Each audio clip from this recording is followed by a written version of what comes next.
Have you ever had a game where you know it's a bad game, but you keep hoping that eventually it becomes a good game?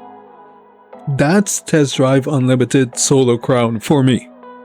I tried the beta several years ago, and it actually left a sour taste in my mouth. The game looked poorly optimized, the driving physics wasn't my favorite, and, well, the beta was just a few months before its official launch. So, I was pretty much expecting the game to be poorly received. And I was right. But despite all of that, the game still left an impression on me. So much so that I would often check into the Reddit to see how things were going. Well, after 2 years of sitting outside and watching, I decided to go in and check it out myself. Which is probably a good thing, because when this game came out, people were not exactly giving it a standing ovation. But it's 2026 now. The game has had multiple seasons, new content was added, and the developers are still supporting it. Surprisingly. So, I start out in a cutscene where I'm invited to an island, no Epstein, to race. I think the setting is based on Hong Kong or a Hong Kong island or something.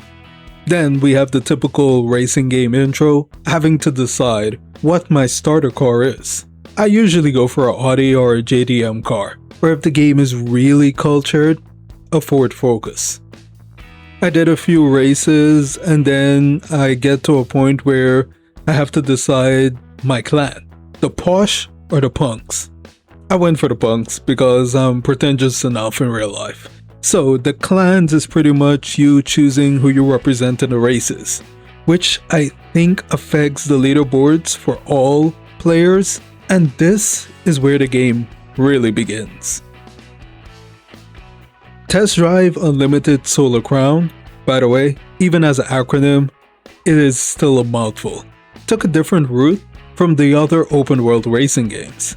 It's a slower, grind-heavy MMO experience where you're meant to save up for a new car. But more importantly, it's more of a sim game. And I don't mean a racing sim game.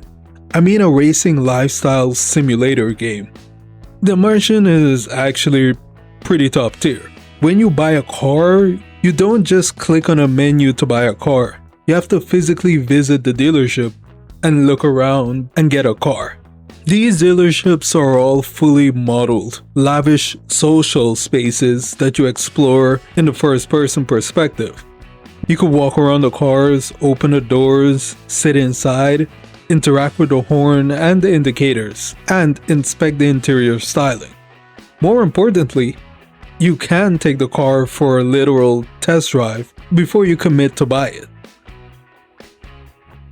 Then, the cars have something really cool that most racing games don't bother with, and that's features like rolling down the windows, manually triggering turn signals, and turning your windshield wipers on or off. I know for most people these things are whatever, but for the people who just want to drive around the city and feel immersed, this is something that other racing games don't even bother to add. There is also your character, where you could spend credits on clothing and accessories to show off your status in the lobbies, casinos, and clan headquarters. There's also a solar hub, which acts as a central hub where players physically cross paths. So you actually get to interact with other players outside of the cars. Kinda crazy, right? You aren't only seeing these people's avatars and characters at the end of a race, and then never again. Realistically, Solar Crown is fundamentally an online social lifestyle game that is built around racing cars. Now, for the open world. This is a mixed bag for me.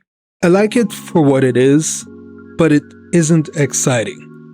The game features a 1-for-1 scale recreation of Hong Kong Island. Rather than a condensed theme park version of a country, it attempts to offer a realistic, dense, urban, and mountainous environment. For example, Forza Horizon has an open world feel like a theme park. There are hyper-condensed dopamine factories where you can drift off a volcano, smash through a piñata, and land on a drag strip. The map is designed to keep you engaged by rewarding you every 5 seconds, and it's practically begging you to explore it with various collectibles. Solo Crown's Hong Kong Island, on the other hand, can seem a bit sterile. If you're someone who loves the pure act of cruising, putting on a Spotify playlist, obeying traffic laws, listening to your engine bounce off tunnel walls, and genuinely learning the bumps and braking zones of a mountain pass, the map isn't all that bad. But the map can also feel lifeless outside of the cars.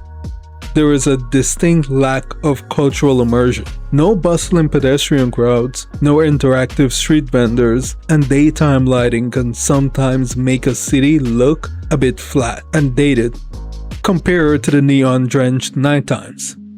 If you take away the driving mechanics, the world itself doesn't offer the dynamic, spontaneous events that make you want to pull over. And the lifestyle elements often boils down to just walking around static lobbies, which stands out because there aren't many people playing the game. And unfortunately, for a social game to be social, you need social beings to be social. And this game has neither. Oh, and apparently they're planning to add houses in the game, which, from what I heard, was supposed to be a day one feature, but I could be wrong. If you're liking this video, please be sure to hit the like and subscribe button. It helps. Let's get back into it. Now, for the actual driving and racing. Look, it's not bad. For what it is, it's enjoyable, just like the map. Solo Crown sits firmly in a simcade category. To me, it feels very forgiving for casual drivers. If anything, the car seems to have super glue to the ground. It's very unlikely for your car to spin out on asphalt. But when it's raining, it can feel like driving on ice, which makes sense. The car doesn't stop easily, and you get a lot of wheel spin. The rain really makes it so you have to tiptoe around the track. And I love all of these things about how the world and the environment can influence how you drive. And the AI. Apparently the AI at the beginning was infamous. They had a dynamic scaling system that essentially matched the AI to your car's performance rating. But it severely overcompensated. AIs had supernatural grip in the rain, didn't seem affected by off-road physics, and suffered from blatant rubber banding. If you didn't have your car maxed out to the exact PR limit of the race, you were likely getting smoked. Fortunately, when I played recently, the AI seemed way more fair. Heck, I would see the AI spinning out on wet corners. The AI actually obeys the laws of physics. The performance degraded realistically in wet weather and off-road. I also noticed they raced pretty fairly. They weren't needlessly trying to ram me. I was trying to ram them because, a win's a win. The game's the game. And the races. There's a mixed type of races across the districts. Circuits, sprints, time attacks, domination, clan races. But that stuff is typical in a racing game. Outside of these races, Solo Crown really shines again for me. You have 3 ways to earn money: doing taxi, delivering cars, or investigation contracts. First off, the taxi is my favorite of the 3. You pretty much have a passenger you have to take from point A to point B, but each passenger have their preferences. Some are calm and some are in a rush. The passengers in a rush, they don't care about anything. They just need you to get to the destination as fast as possible without crashing. The calm passengers are much stricter. You have to follow the traffic laws. So you have a speed limit. You have to stop at every red light. Sometimes even ask you to open a window, change the music station, and even have conversations with them. Oh, and if the passenger is sick or sensitive, you have to be extra careful when driving. You can't suddenly brake or make sudden turns. It's so annoying, but such a nice change of pace from driving as fast as possible and racing. And the car delivery, it's pretty self-explanatory. You have a car, you have to get from point A to point B. You can go as fast or as slowly as possible. But if you damage the car, you lose money to cover the repairs. And the investigation contracts is one of the most unique activities I've ever seen in any game, and something I would have never thought about in a racing game itself. The goal is simple. You have to tail a person in your car. The idea is not to spook them, which can only occur when you bump into another car or drive in the wrong lane and get too close to them. It took me some time to get used to these investigation contracts, but it's such a unique idea, I had to bring it up. And then, Ibiza. This map they added 1 year later in the game's life cycle. They pulled the ultimate nostalgia card. Ibiza was the primary setting for 2011's Test Drive Unlimited 2. You're pretty much driving through the narrow, sun-drenched streets of Ibiza Castle. Realistically, it's a bait map. It's to bring in the previous fans of the series. Since I was never really a fan of the series and I didn't even know this game was a series before playing it, I'll probably actually go through Test Drive games. Well, the unlimited games, because apparently there's like way more. Either way, when I played through Ibiza for a bit, I hated it. Especially the races. In Hong Kong, the races were in an open space on actual roads with NPC traffic.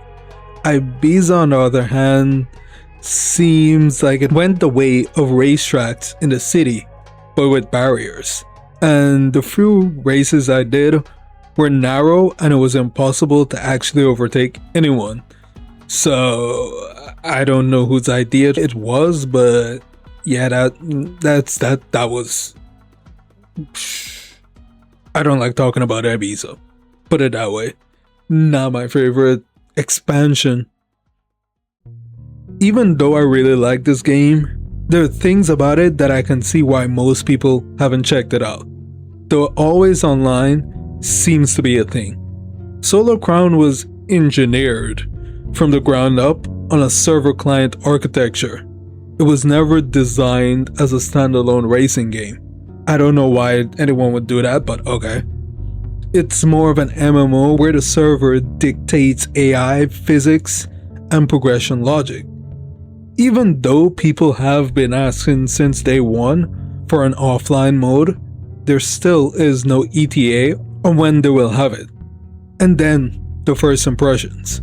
When the early access and the full launch occurred in September 2024, early players were met with massive login queues, lobby crashes, and a literal inability to play the game they purchased. By the way, on Steam, the game peaked at around 1500 players at launch. So yikes. Which goes into my next point. This game should go into the free-to-play model, because the base price of $50 and then another $20 for the DLCs that include cars is actual robbery, and a good reason for others to not check out the game at all. And then the game itself has features that screams free-to-play model for me, especially having a season pass and an in-game store that uses real currency. And let's be real, games like The Crew and Forza Horizon are better at the same price or even a bit higher. At least by going free to play, it will add more eyes to the game, and in turn there would be more people willing to try the game. But that's just my 2 cents. Only they know how well the game is doing financially and whatever. Overall, I think Test Drive Unlimited Solar Crown is a long name for a game. But it also fills a niche in the racing game space that no other game has filled. And that's the immersive ability of driving a car and the lifestyle-esque feel. Maybe if the game didn't launch as a complete mess, there would be a solid fan base. But despite that, the game is still getting post-launch updates, albeit just some small stuff, but it still shows the belief they have in the game's success. I just wish they would go free to play and then work from there to see where things go. But let me know what you think down in the comments below.